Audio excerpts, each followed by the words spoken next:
Καλησπέρα.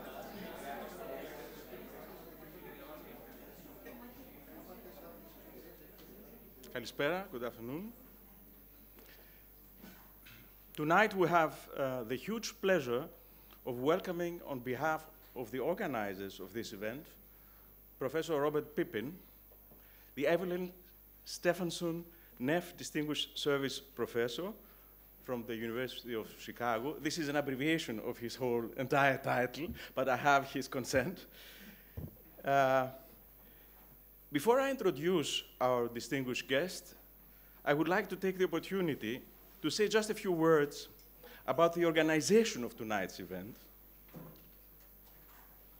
which is the result of a wonderful synergy of, put it mildly in Hegelian terms, Staat und bürgerliche Gesellschaft, or to put it in today's parlance, a collaboration, much shallower, of course, parlance, of the public and the private sector. On the one hand, or on the one side, the Department of History and Philosophy of Science and the Philosophy of Law Center, and on the other side, the College Year Abroad and the NEON organization. We, I mean, or rather NEON organization, we, I mean the University of Athens, are extremely grateful to the CYA, the College Year Abroad, in Athens, which, thank you, which invited Professor Pippin in the first place to give a seminar here. The CYA, I hope I'm pronouncing it correctly a little bit, is a non-profit educational institution that has been offering study abroad programs in Greece for over 5 decades and introduces gifted students from the US and maybe from other countries as well to the foundations, but also the real space of classical letters and culture. We can all imagine what an important contribution it is to the students, but also to contemporary Greece. NEON organization, on the other hand, has been working consistently over the last years in the field of contemporary culture, and we thank them too for the support, for the very kind, generous support for this event. Now, Professor Pippin is one of the most distinguished American philosophers of our times, and I would certainly carry owls to Athens to enumerate his great intellectual accomplishments. He is the author of many and great books that have already become classics in the field, especially his interpretation of German idealism and German philosophy in general, and in particular of the philosopher who is considered to be the most difficult, inscrutable, ambiguous, and perhaps obscure of all of them, Hegel. Professor Pippin's books on Hegel, I don't know if he would agree with the way I'm putting it, make Hegel interesting, clear, and eminently attractive, a profound liberal. Professor Pippin's work spans a vast array of topics from political philosophy, theories of self-consciousness, and the problem of freedom, to the philosophy of art and cinema. And tonight's talk will focus on ideas from one of his more recent books. There are a couple of books on the desk. These are actually a pile from the more recent publications by Professor Pippin. And one among them is a very interesting book on which he will be drawing tonight in his talk, and it bears the title After the Beautiful. If I can compress it in one sentence, Hegel's thoughts on art seem to be anticipating, he died, of course, much earlier, the advent of what we now call modernism in art, as announced by its most eminent witness, Edouard Manet, the French painter.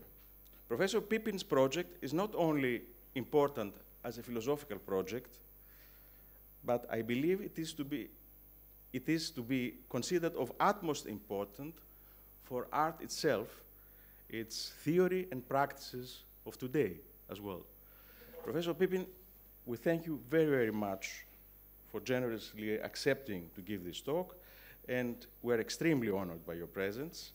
And the floor and the screen are yours.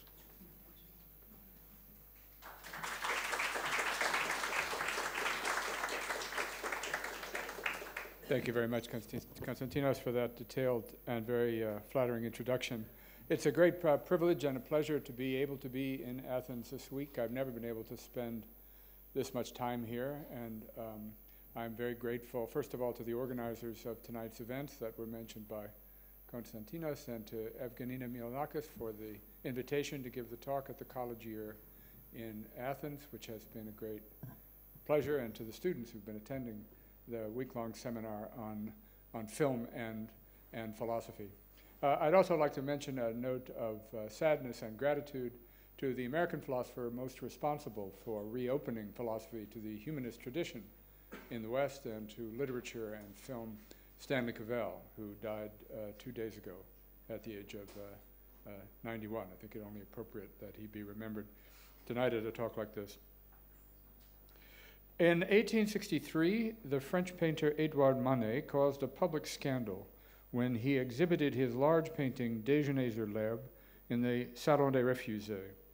He caused an even greater stir 2 years later when he exhibited the startling Olympia in the Paris Salon, which was a scandal, near riotous scandal, for many months in Paris after the exhibition, mostly the object of comic scorn by the critics and by the public. The nature of and the reasons for the controversy have been told several times from a number of points of view by distinguished art historians. In hindsight, it has seemed to many of these commentators, though certainly not all, that something completely unprecedented and revolutionary in the history of painting began with Manet, a development that would eventually coalesce into what came to be characterized as a movement or epoch in virtually all the arts, modernism. Of course, Manet did not spring ex nihilo into history, did not merely begin modernism. The narrative that we need for modernist painting begins with the reaction against the Rococo in the 1750s and became something truly revolutionary only after the impact of Impressionism in the 1870s. That's a very long story, but only a few would deny that the pivotal figure is Manet. Whether there is anything at all to such a categorization or not, the mise-en-scène, the technique, and something like the mood or tonality in each painting is so odd that something uncanny and unprecedented is clearly going on, something that seems to be about and a challenge to painting itself, to the conventions of meaning in easel painting. Normal perceptual apprehension and representational understanding is not so much intensified as we might expect in a great work of art, as it is rather in some way interrupted and challenged for reasons that were clear to almost no one at the time. For one thing, each of the two paintings invokes a traditional source in order, it would appear, to quote or problematize or place in some sort of suspension the previous attempt. For the Déjeuner, it is Raimondi's engraving in the late 16th or early 17th century. That is a copy of a lost painting by Raphael, The Judgment of Paris. And you can, of course, see the echo of the Raimondi copy in that painting. And for the Olympia, Titian's famous Venus Urbino. Just to go back from memory.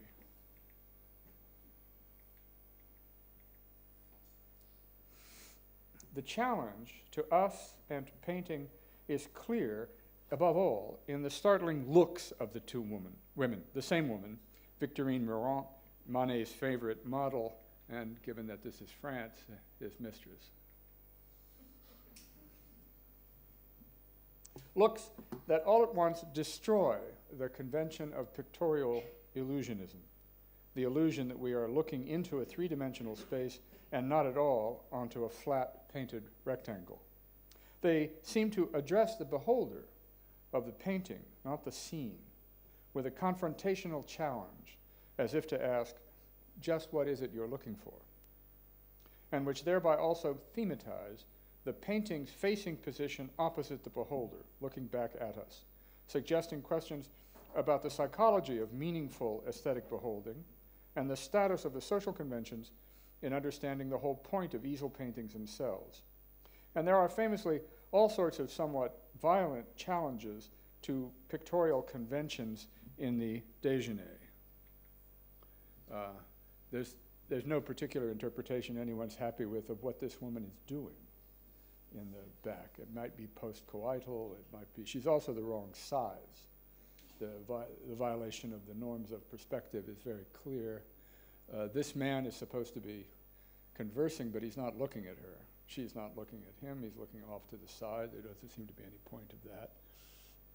He's also gazing out into middle distance instead of at anybody in the painting. There's, for some reason or another, in the top slightly right corner of the painting, a little bird, and pairing it at the bottom, a little frog, all of which are tokens of possible meaning that don't have any kind of redemption.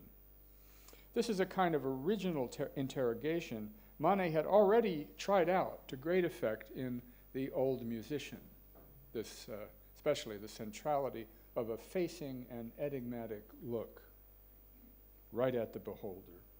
And that underpainters were also exploring in the same 1860s generation, like Fantin Latour's homage to Delacroix, in which almost everyone is looking out of the picture frame, and in what is supposed to be an homage, no one is looking at Delacroix.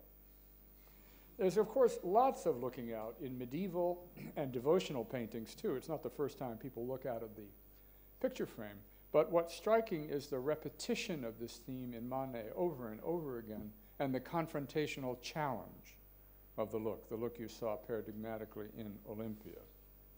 Now, of course, I'm neither an art historian or an art critic, and I won't pretend to be, but I am interested in a kind of philosophical attention to artworks, especially to visual artworks and the meaning of normative change in visual art. This interest is largely inspired by the approach taken in a series of lectures on fine art given 4 different times by Hegel in Berlin during the 1820s. Very roughly, Hegel's view was that the production or externalization of our ideas about almost anything in artworks represents a distinct and until very recently indispensable form of collective self-knowledge. His unusual phrase is that human being, understood in his frame as Geist, a kind of collective mindedness, must double itself, sich verdoppeln, in order to be able to experience and understand itself in its deeds and objects.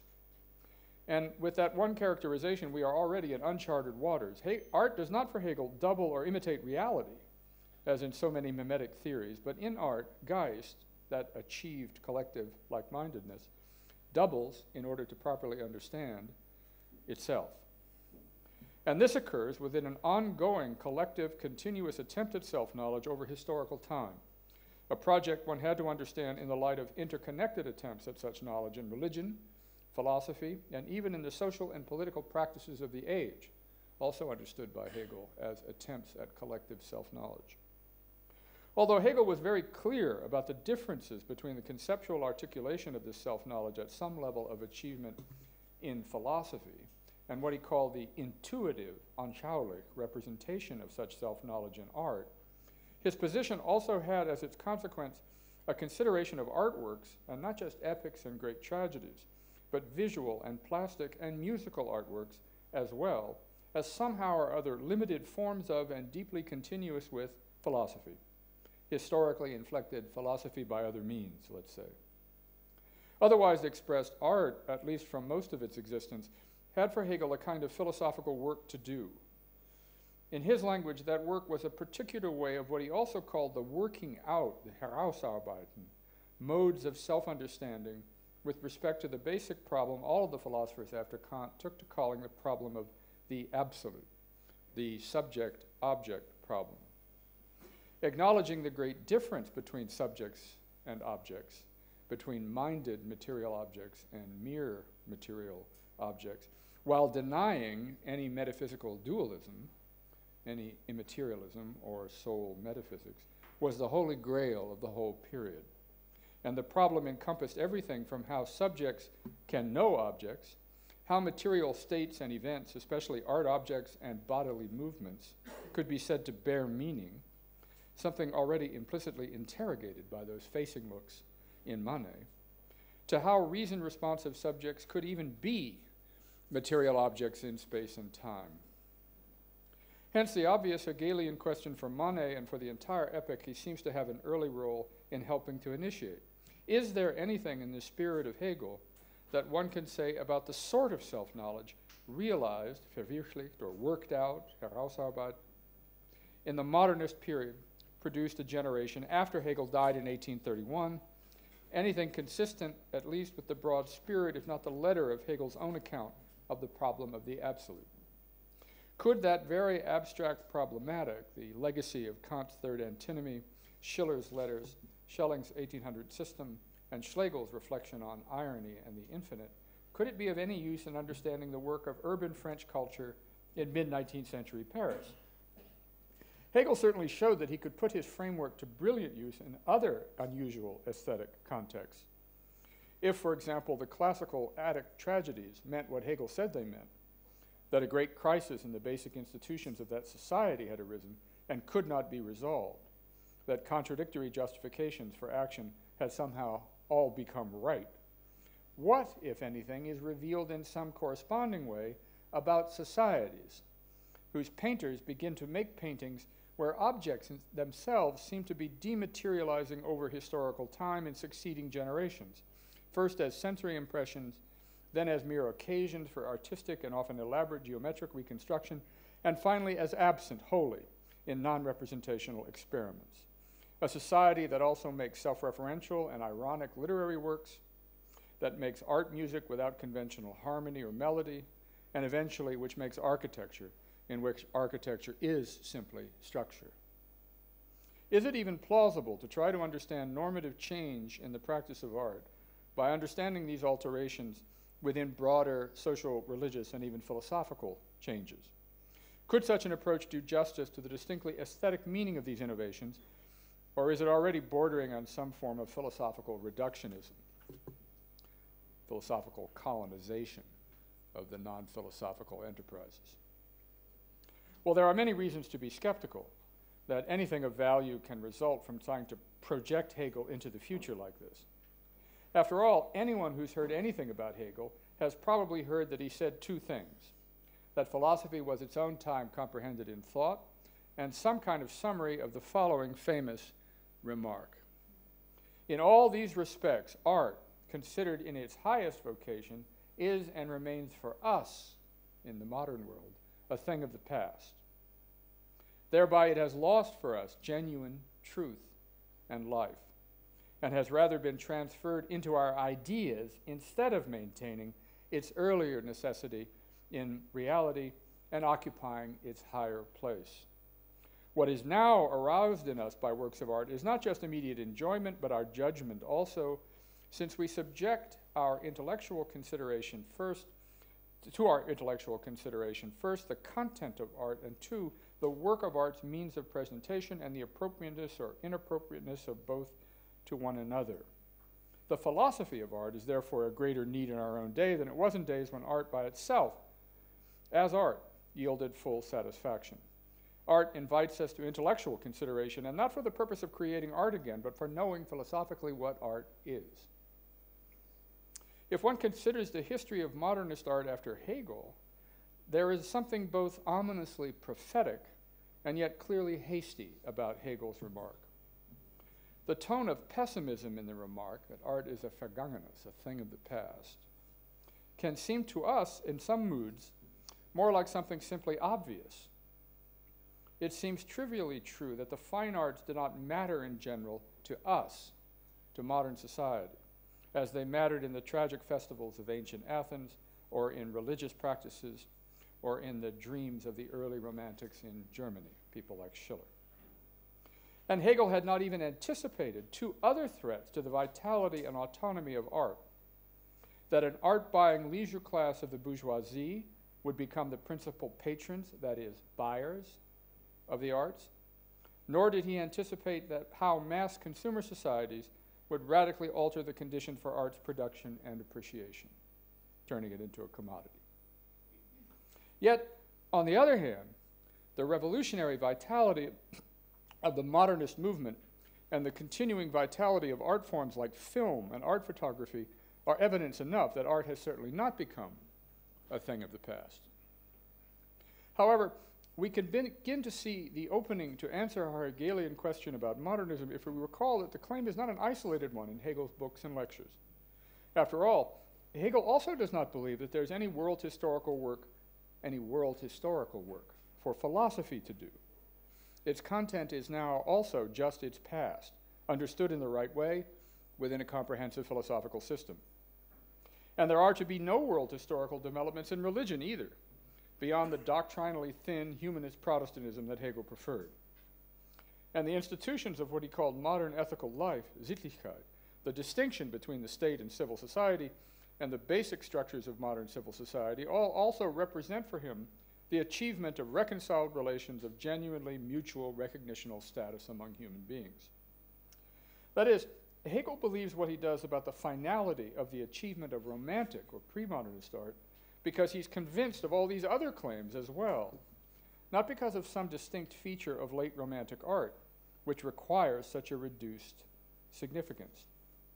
Paradigmatically, he believes that the basic structure of modern society has become, at least incipiently, rational.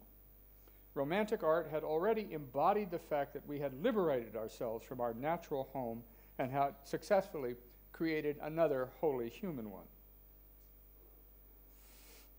The modern shape of spirit, the Gestalt des Geistes, he calls it, was a world at least incipiently of freedom realized, reconciled social relations of persons who are free because they actually stand in relation of at least institutionally secured mutuality of recognition, his name for equality. We've reached a form of self and other understanding where there is nothing substantial left to be worked out philosophically, no fundamental residual irrationality in the way we make claims on each other and about the world that we need to understand anschaulich in any other way than philosophically. Now, in a word, and I'll simply assume that this does not need to be argued, this is all clearly false as a claim about European modernity in the first third of the 19th century. And its being false means that the particular failure and partial success of the modern attempt at the realization of freedom would still require, in Hegel's own terms, an attempt at the sort of understanding just referred to, an objective embodiment and self-recognition, or the world of art. This would be an embodiment both of still unresolved dualities, something like required but incompatible commitments, and some presentiment, perhaps, of their overcoming, a promise of happiness, in Stendhal's famous phrase, but in an aesthetic form, responsive to a historical situation Hegel had not properly conceptualized. It should not be surprising, in other words, if there's a connection between Hegel's account of our sense-making practices with regard to the products of Geist, human doings and makings, and his account of the distinct sort of intelligibility required of aesthetic objects.